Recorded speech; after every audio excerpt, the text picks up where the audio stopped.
Assalamualaikum warahmatullahi wabarakatuh. Salam sejahtera. Salam tahun 2021. Jadi pada kali ini saya akan menyampaikan sedikit penerangan berkenaan tentang pengenalan PDPR dan juga persediaan untuk murid tahun 6 bagi mata pelajaran Bahasa Melayu. Jadi video kali ini adalah untuk mengulas semula sesi perjumpaan guru-guru Bahasa Melayu tahun 6 dengan murid-murid tahun 6 yang telah berlangsung pada hari Khamis 21 Januari 2021 pada jam 10.45 pagi. Jadi untuk makluman semua, sesi PDPR sepanjang tempoh PKP ini telah pun bermula 20 Januari yang lalu dan guru-guru tahun 6 telah pun bersedia untuk mengajar murid secara dalam talian menerusi langkah PDPR yang telah dicadangkan sendiri oleh pihak Kementerian Pendidikan Malaysia. Saya teruskan lagi info-info berkenaan tentang PDPR dan juga persediaan yang perlu dilakukan oleh murid tahun 6 bagi mata pelajaran Bahasa Melayu.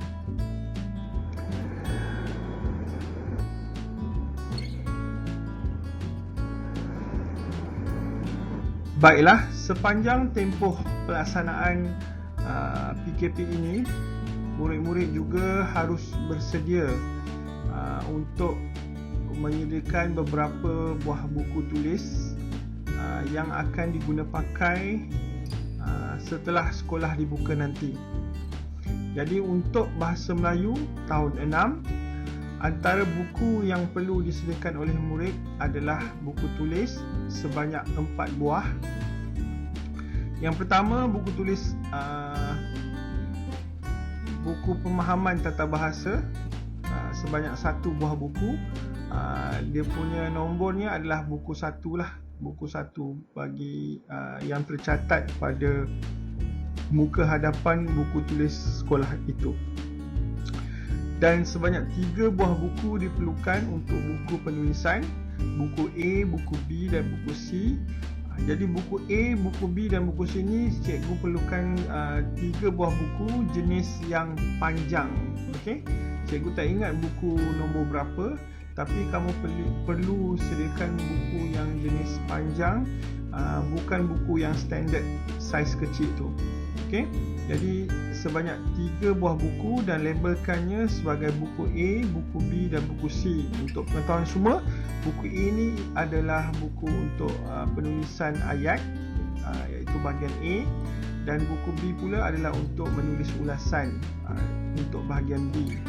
Dan yang terakhir adalah buku C untuk menulis pula karangan, ya. Buku C adalah untuk menulis karangan. Begitu juga dengan lembaran kerja, murid-murid juga harus membeli sebuah fail, sebuah fail untuk disimpan lembaran kerja tersebut.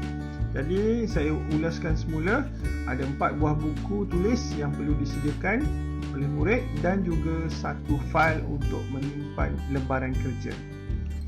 Baiklah, saya teruskan lagi dengan kaedah pengajaran. Okey. Seperti yang dipaparkan dalam slide ini, ada beberapa kaedah pengajaran PDPR secara dalam talian mahupun di luar talian, secara online ataupun offline.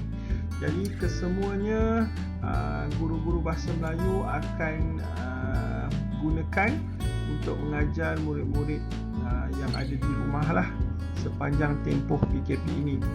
Jadi antaranya adalah Google Meet. Google Meet ni adalah pembelajaran dalam talian secara bersemuka. Jadi murid akan melihat wajah cikgu mereka menerusi paparan tayangan secara langsung melalui aplikasi Google Meet ini. Suka saya ingatkan bahawa sepanjang tempoh PKP bermula pada tahun 2021, pihak sekolah telah menguatkuasakan penggunaan Google Classroom. Okey. Jadi murid-murid wajib membuka Google Classroom untuk mendapatkan segala bentuk info, tugasan yang diberikan dalam Google Meet, Google Classroom tersebut. Jadi di sini saya tekankan murid-murid tahun 6, pastikan kamu tahu ya, email MOE ya. Cikgu harap guru kelas masing-masing dah beri, dan juga password, pastikan kamu ingat password tersebut ya. SK Idaman 123. Yang mana belum tahu, pastikan kamu dapatkan pada guru kelas kamu. Selain itu juga penggunaan video. Okey, cikgu-cikgu juga turut menghasilkan video. Video juga akan turut diselitkan, dimasukkan ke dalam Google Classroom. Jadi dapatkan link Google video tersebut melalui YouTube yang telah disediakan oleh pihak sekolah. Sekolah kita pun ada YouTube channel. Jadi kamu boleh rujuk pada saluran tersebut. Untuk latihan secara dalam talian ada banyak sebenarnya, antaranya adalah Google Form, Kahoot, Quizzy. Jadi semua murid boleh mencuba apa sahaja bentuk latihan secara dalam talian yang disediakan oleh guru-guru mata pelajaran kamu. Okey, dan yang terakhir, kalau mengikut secara offline, cikgu juga akan menyediakan lembaran kerja. Okey, seperti tahun lepas cikgu inform melalui WhatsApp, tetapi kali ini kita nak aplikasikan secara total penggunaan Google Classroom tersebut. Jadi cikgu-cikgu akan menyimpan semua lembaran kerja di dalam Google Classroom. Jadi rajin-rajinlah login Google Classroom ya. Okey, baiklah, kita teruskan lagi dengan waktu PDPR Bahasa Melayu. Okey, secara tidak rasminya, okey, untuk mata pelajaran Bahasa Melayu tahun 6 mengikut jadual adalah pada hari Selasa dan juga hari Khamis ya, hari Selasa dan juga hari Khamis. Walau bagaimanapun, murid-murid dinasihatkan supaya tidak terikat dengan jadual tersebut, kerana cikgu-cikgu akan inform ataupun akan maklum pada semua murid jika tugasan mereka yang ada perlu dilaksanakan oleh murid-murid perlu dibuat. Okey, di mana nak dirujuk? Melalui grup WhatsApp kelas masing-masing dan juga grup dan juga platform Google Classroom. Jadi rujuklah di situ. Jadi secara tidak rasminya kelas akan berlangsung pada hari Selasa dan Khamis. Jadi kalau ikutkan, guru-guru tahun 6 Bahasa Melayu akan maklumkan sehari sebelum kelas bermula.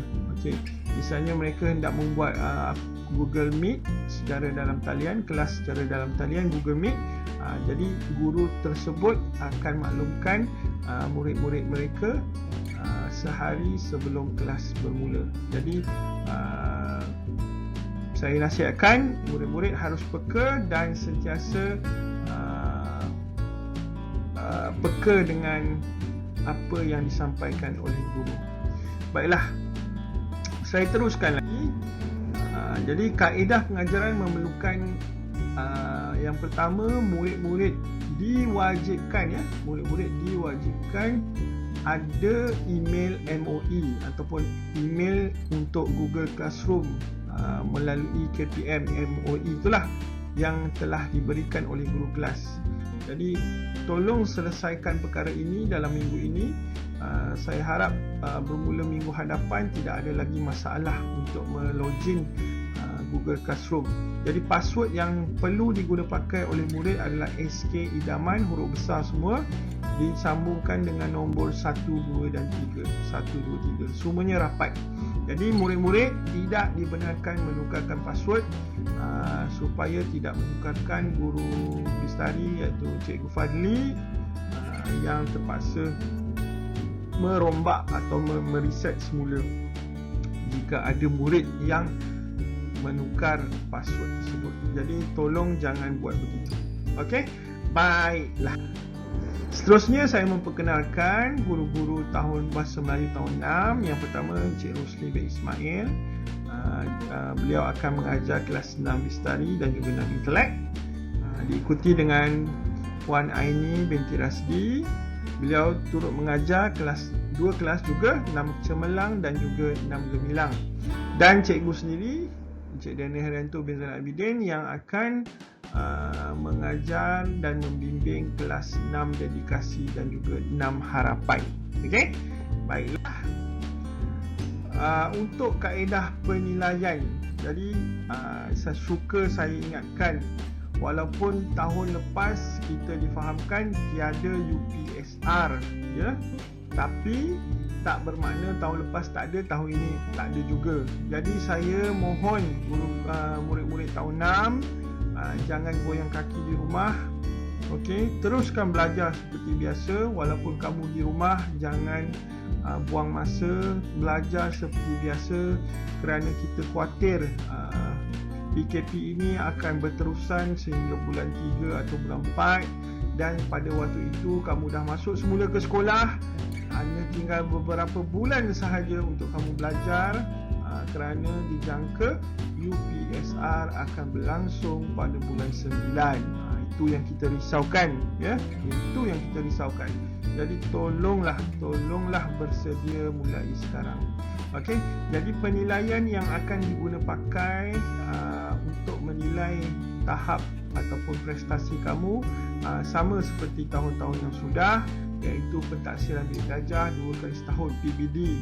Okey, PBD ni adalah penilaian secara berterusan, penilaian secara total keseluruhan dari segi sasiah, kelakuan, potensi kamu, sikap kamu terhadap guru, sikap kamu semasa belajar, keseluruhannya. Jadi perlu buat yang terbaik, tunjukkan sikap yang positif dan contoh yang baik. Jadi markah adalah mengikut aras band 1 sampai band 6. Jadi untuk yang terbaik, untuk masuk ke asrama penuh, mereka akan menilai band yang tinggi lah, antara iaitu band 5 dan juga band 6. Jadi tolonglah buat yang terbaik, cuba dapatkan band 5 dan 6, ya. Okey, selain itu juga akan ada peperiksaan pertengahan tahun dan juga akhir tahun, dan yang terakhirnya adalah ujian penilaian akhir sekolah rendah iaitu UPSR.